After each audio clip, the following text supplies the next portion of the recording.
Hello and welcome to my channel the phenomenal English with Sim. तो कुछ समय के बाद हमारा ये वीडियो आ रहा है, थोड़ा खेद है मुझे।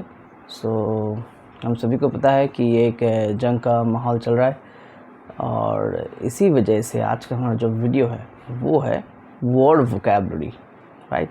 वर्ड वोकैबुलरी और फ्रेजेस के बारे में जो कि हमें पूरे माहौल को समझने में हेल्प करेंगे। जो पहला वर्ड है बैटल। बैटल का मतलब क्या होता है? बैटल मतलब होता है कि युद्ध, राइट। कोई भी आर्मी अगर दूसरी आर्मी को अटैक कर दे, इसे कहा जाता है बैटल, राइट। उन दोनों के बीच में जो जंग छिड़ी जाती है उसे कहा जाता है बैटल। इसके बाद है आर्टिलरी। आर्टिलरी कहा जाता है उन अस्त्र को जो ट्रांसपोर्ट किए जाते हैं। जंग में जो भी टूल्स, अस्त्र वगैरह यूज़ होते हैं, वेपन्स जिसे हम कहते हैं, वेपन्स मतलब अस्त्र, जो भी वेपन्स यूज़ होते हैं ट्रांसपोर्ट अब कर सके, ऐसे ट्रांसपोर्टेबल वेपन्स को ही हम आर्टिलरी कहते हैं। फिर है इन्वेड। इन्वेड का मतलब होता है जब कोई मिलिट्री फोर्स या आर्मी फोर्स किसी जगह पे घुस जाए। जैसे हमारे इंडियन एयरफोर्स घुस गया था पाकिस्तान के अंदर, वहाँ पे जाके उन्होंने बम्बार्डिंग कर दी, वहाँ पे जाके उन्होंने जो स्ट्राइक्स उन्हें करना था वो कर दिए। इसे कहा जा सकता है इन्वेड करना। फिर है एंटीबलम। एंटीबलम का मतलब होता है युद्ध का पहले का जो समय। कोई अगर जंग शुरू होती है उससे पहले जो एक सिचुएशन रहता है, बहुत ही टेंस सिचुएशन, उसे हम एंटीबलम कहते हैं। जैसे मान लीजिए 22 अप्रैल को पहलगाम अटैक हुआ था, तो हम लोगों को पता ही था कि इंडिया भी शायद स्ट्राइक करेगा, एक जंग का माहौल हो सकता है कि शुरू हो जाए। ये जो टाइम था 22 से 7 मई तक कह सकते हैं कि इसे एंटीबलम। फिर है कॉम्बैट, राइट। कॉम्बैट भी बैटल का ही एक हिस्सा है। कॉम्बैट या बैटल बहुत ही एक जैसा चीज़ है। मान लीजिए आपको किसी ने अटैक कर दिया, कोई प्रॉब्लम वाली सिचुएशन हो जाए और फिर आपकी मिलिट्री उसे न्यूट्रलाइज करना चाहे या फिर आपकी मिलिट्री जो है उसे रोकना चाहे, इसे कॉम्बैट कहा जाता है। फिर है सीज़ फायर। सीज़ फायर मतलब जब दोनों ग्रुप में जो दो मिलिट्री है, दो देश के या फिर दो ओपोनेंट्स के, उनके बीच में एक सुलह हो, एक मान लीजिए कि एक एग्रीमेंट हो कि हम दोनों एक दूसरे पर गोली नहीं चलाएंगे या फिर युद्ध नहीं करेंगे, अभी के लिए तो नहीं करेंगे। तो ये जो एग्रीमेंट होता है कि हम गोली नहीं चलाएंगे, युद्ध जंग नहीं छेड़ेंगे, तो इसे कहा जाता है सीज़ फायर। इसके बाद है रेजिमेंट। रेजिमेंट का मतलब होता है कि छोटे छोटे मिलिट्री के जो ट्रूप्स होते हैं, बहुत से मिलिट्री पर्सनल जहाँ पे रहते हैं उसे तो आर्मी कहा जाता है, पर उनको क्या होता है छोटे छोटे ट्रूप्स में बांटा जाता है ताकि छोटे छोटे जो ऑपरेशंस है वो इजीली कर सके। हर जगह तो आप 1.5-2.5 लाख का आर्मी फोर्स लेके नहीं जा सकते, तो वहाँ पे छोटे छोटे ट्रूप भेजना पड़ता है।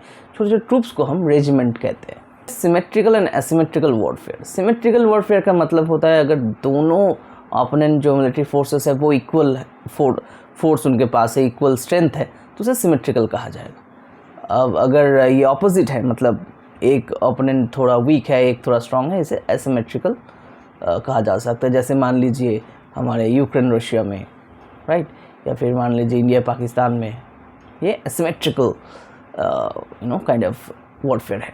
फिर कैपिचुलेट। कैपिचुलेट का मतलब होता है एक एग्रीमेंट करना जहाँ पे एक आर्मी दूसरे आर्मी के पास सरेंडर करता है, राइट। सरेंडर का जो एग्रीमेंट होता है उसे कहा जाता है कैपिचुलेट। फिर कैवलरी। कैवलरी का मतलब होता है घोड़े पे सवार जो मिलिट्री आर्मी या फिर सैनिक होते हैं उसे कहा जाता है। हालांकि आजकल तो ऐसे दिखते नहीं हैं घोड़े पे सवार। पिछले दिनों जब राजा महाराजा होते थे, मुगल मराठा ये सब फोर्सेस होते थे, उन दिनों देखा जाता था सैनिक। पदातिक मतलब पैदल जो चलते हैं, है ना, आर्मी जिसे हम नॉर्मल कहते हैं, मिलिट्री आर्मी फोर्सेस, वो है इन्फेंट्री। इसके बाद आ जाता है नेवी।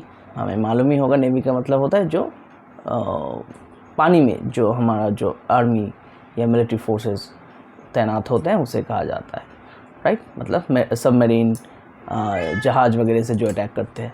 फिर आ जाता है एयरफोर्स। एयरफोर्स का मतलब तो होता ही है वायुसेना, मतलब जो एयर स्ट्राइक्स करते हैं प्लेन वगैरह, जेट वगैरह से। इसके बाद आ जाता है कॉन्वॉय। कॉन्वॉय का मतलब होता है जब मिलिट्री का मूवमेंट होता है, एक जगह से और एक जगह मिलिट्री पर्सनल्स जाते हैं, उनके जो गाड़ी एक के बाद एक जाने लगते हैं, उसे कहा जाता है कॉन्वॉय। स्कर्मिश। स्कर्मिश का मतलब होता है शॉर्ट फाइट। जैसे इंडिया पाकिस्तान के बीच में जो युद्ध हुआ था, 2-4 दिनों का युद्ध है, अभी तक तो वैसे ही चल रहा था, तो इसे कहा जाता है स्कर्मिश। बहुत छोटा सा जंग, बहुत लंबा खींचने वाला नहीं, यूक्रेन रशिया जैसा नहीं, राइट, इसे कहा जाता है स्कर्मिश।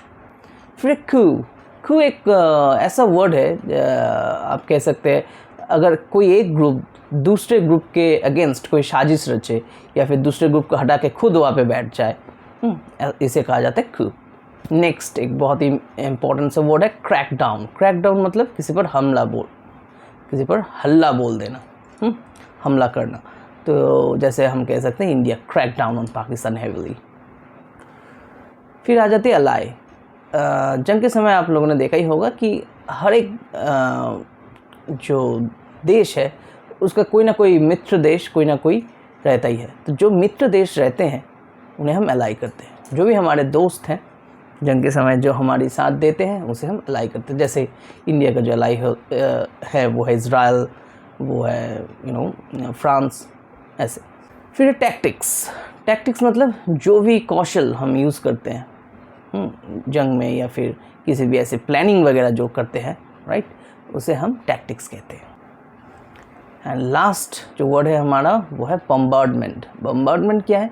जब आप गोलाबारी करते हैं कहीं पे भी बहुत ह्यूज नंबर में आप गोलाबारी करते हैं, सो उसे बम्बार्डमेंट कहते हैं। तो आशा करता हूँ बहुत मज़ा आया होगा। ये वर्ड वोकैबुलरी एंड फ्रेजेस सीखते रहिए, पढ़ते रहिए, खुश रहिए। कौन से भी बोर्ड से हो, आईसीएसई, सीबीएसई या फिर कोई स्टेट बोर्ड्स, आप सारे ही क्लास के लिए प्रिपेयर कर पाओगे। या फिर कोई कम्पिटिटिव एग्ज़ाम हो, चाहे वो नीट हो, AIEEE हो, JEE हो, आप सारे कम्पिटिटिव एग्ज़ाम के लिए यहाँ पे प्रिपेयर कर पाओगे। CA CMA से लेकर कोई भी गवर्नमेंट एग्ज़ाम्स, सब की प्रिपरेशन यहाँ पे होगी अब, राइट। बहुत सारे मॉक टेस्ट सीरीज़ हैं, लाइव क्लासेस हैं, लिंक डिस्क्रिप्शन बॉक्स में दे दिया गया है। जल्द से जल्द डाउनलोड कीजिए, पढ़ते रहिए, एंजॉय कीजिए, प्रिपेयर कीजिए, लाइफ में आगे बढ़े।